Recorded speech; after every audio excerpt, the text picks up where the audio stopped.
Hollywood makes a deal with history every single time it decides to tell a true story. The deal goes like this. We'll take your real events, your real people, your real suffering, and your real triumph. We will put them on the biggest screens in the world. We will make millions of people care about stories they would never have heard otherwise. But in return, we get to smooth the edges, simplify the people, give the story a shape that audiences can follow in 2 hours. Give it an ending that feels earned. History accepts the deal because history has no choice. But here is what nobody tells you when you walk out of the theater feeling moved and educated. In almost every single case, the real story is not just different from what you watched. It is more dramatic, more disturbing, more complicated, and in many cases, far more heartbreaking than anything the filmmakers were willing to put on screen. Today, we are going to open the files that Hollywood kept closed. Let us begin with The Imitation Game. In 2014, this film won an Academy Award. It told the story of Alan Turing, the British mathematician who helped crack the Nazi Enigma code during World War II, arguably shortening the war by 2 years and saving millions of lives. The film showed Turing as a misunderstood genius. Awkward, brilliant, ultimately prosecuted by his own government for his sexuality.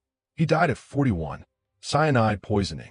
The film presented this as a tragedy of a great man destroyed by an unjust society. Every word of that is true. But here is what the film left out. The real Turing did not build the code-breaking machine alone. The machine was based on a Polish design created by 3 Polish mathematicians working in Warsaw in the 1930s. Their names were Marian Rejewski, Jerzy Rzycki, and Henryk Zygalski. When Germany invaded Poland in 1939, these 3 men handed their research to British intelligence in one of the most important intelligence transfers in history. The Poles have been breaking Enigma codes for years before Turing arrived at Bletchley Park. In the film, they receive approximately 30 seconds of acknowledgement. Without them, the entire operation might have taken years longer. Bletchley Park itself was not a small dramatic team. At its peak, it employed approximately 9,000 people. The majority of the people operating the code-breaking machines were women. The Women's Royal Naval Service ran the machines day and night. Their contribution is almost entirely absent from the film.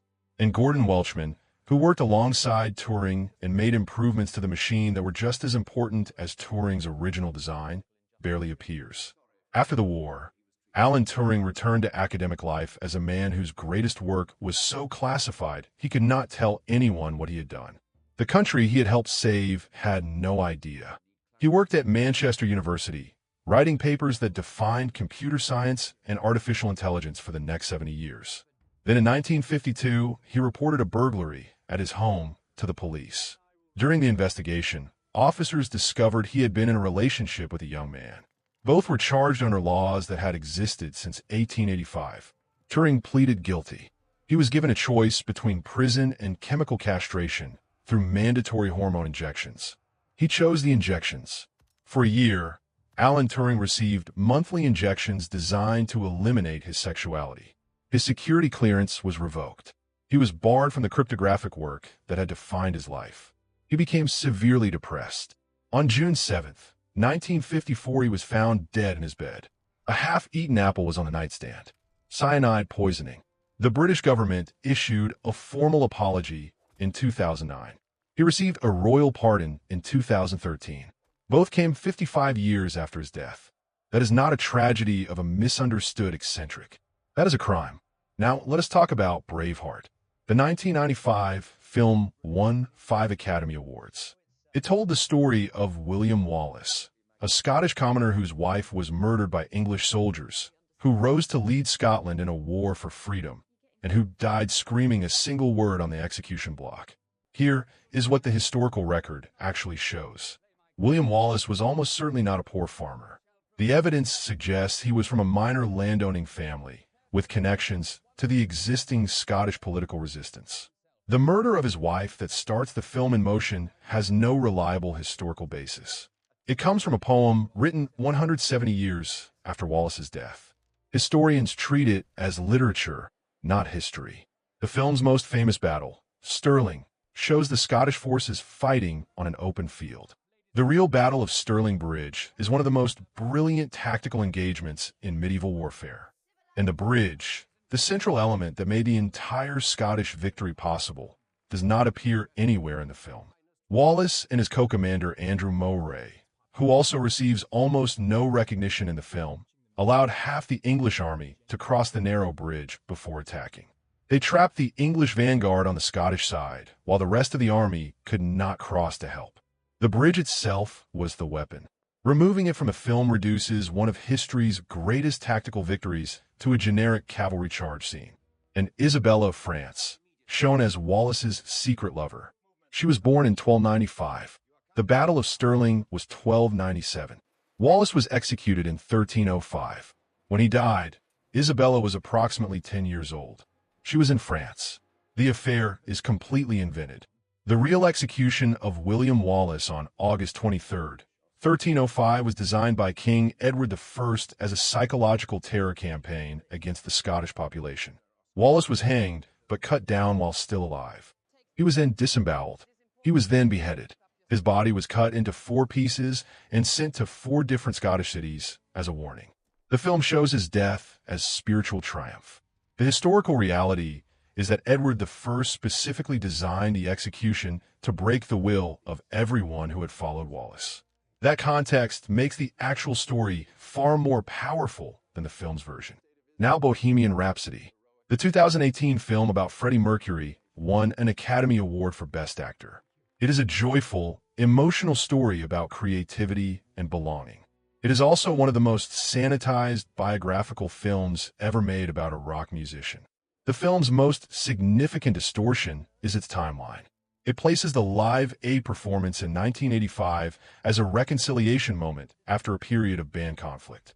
It implies Mercury received his HIV diagnosis shortly after Live Aid. In reality, there was no significant band conflict before Live Aid. Queen was a working band playing a charity concert. And Jim Hutton, presented in the film as the emotional anchor of the Live Aid performance, did not meet Mercury until 1985 and did not become a serious partner until 1986. Their relationship was real and important, but it had nothing to do with Live Aid. Mercury managed his illness privately for years, continuing to work with a small circle of trusted people. His final recording sessions for the Innuendo album were conducted while his body was failing. He gave everything he had left to the work. That real story of a man who continued to create knowing he was dying is more extraordinary than anything the film managed to convey. He gave his last public statement confirming his diagnosis on November 22, 1991. He died the following day. Now The Greatest Showman. The 2017 musical presents P.T. Barnum as a visionary champion of outsiders who gave voice to the marginalized and brought joy to the world through spectacle. The real Phineas Taylor Barnum was 25 years old when he made his first major commercial success. It was not a circus. It was purchasing an elderly enslaved black woman named Joyce Haight and exhibiting her as a 161-year-old woman who had been George Washington's nurse. Joyce Haight was approximately 80 years old. She was paralyzed and blind.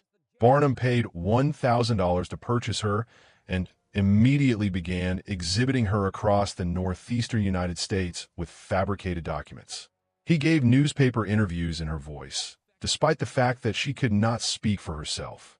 When Haight died in February 1836, Barnum organized a public autopsy at a New York saloon.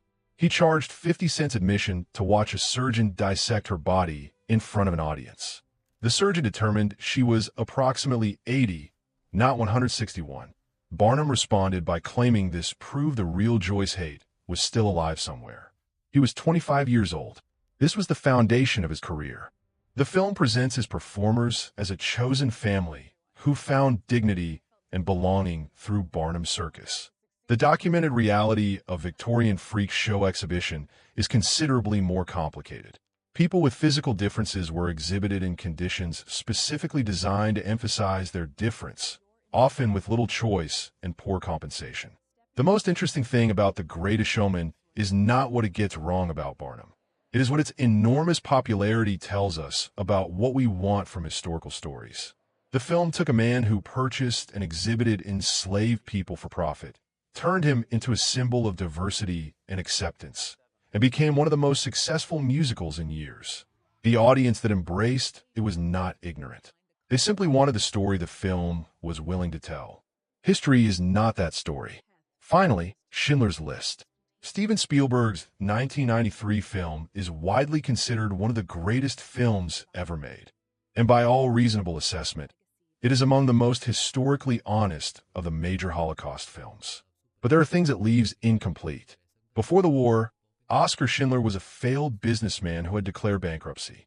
He was an informant for German military intelligence.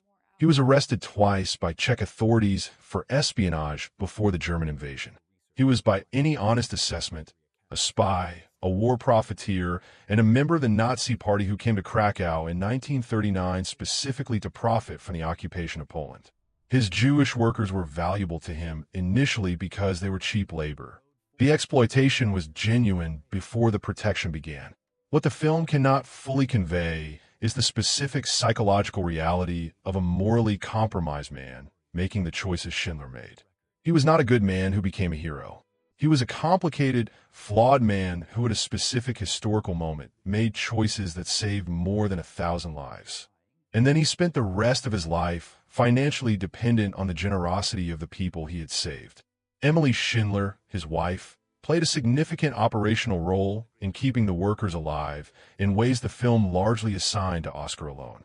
She spent her later years in poverty in Argentina, largely overlooked until researchers found her in the 1990s. After the war, Schindler attempted a farm in Argentina. It failed. He attempted various industrial ventures in Germany. They all failed. He became financially dependent on collections organized by the Schindlerjuden, the people he had saved. He died in 1974, essentially broke. The film ends with his grave in Jerusalem and the image of the Schindlerjuden placing stones on it. It is one of cinema's most moving endings. What does not tell you is that the man buried there spent nearly 3 decades after saving those 1,200 lives unable to rebuild, sustained by their generosity. That story of a man who does something extraordinary and is left without direction by it is more honest and more interesting than the clean arc of redemption the film provides. Here is what these 5 films have in common. The Polish mathematicians who built the Enigma foundation disappear. The bridge at Stirling disappears. The enslaved women in Barnum's early career disappear. Emily Schindler's contribution disappears. Mercury's final recording sessions are compressed to seconds. The years of failure after the heroic act disappear. What remains is the shape of the story without its full texture. This is not entirely Hollywood's fault. No 2-hour film can contain the full complexity of any life. Choices must be made, but the choices reveal what a culture values and what it would prefer not to examine. The real history, the uncut, unsmoothed, fully complicated version, is almost always more interesting, more difficult, and more human than the version we put on screen. The real stories are always there, waiting, in the archives and the historical records, in the accounts of the people who actually lived them. The Polish mathematicians who broke Enigma before Turing arrived at Bletchley Park are there. The bridge at Stirling that won the battle is there. The man who died alone in Manchester in 1954 with a half-eaten apple on his nightstand is there. They are worth finding, because history is only useful if it is true.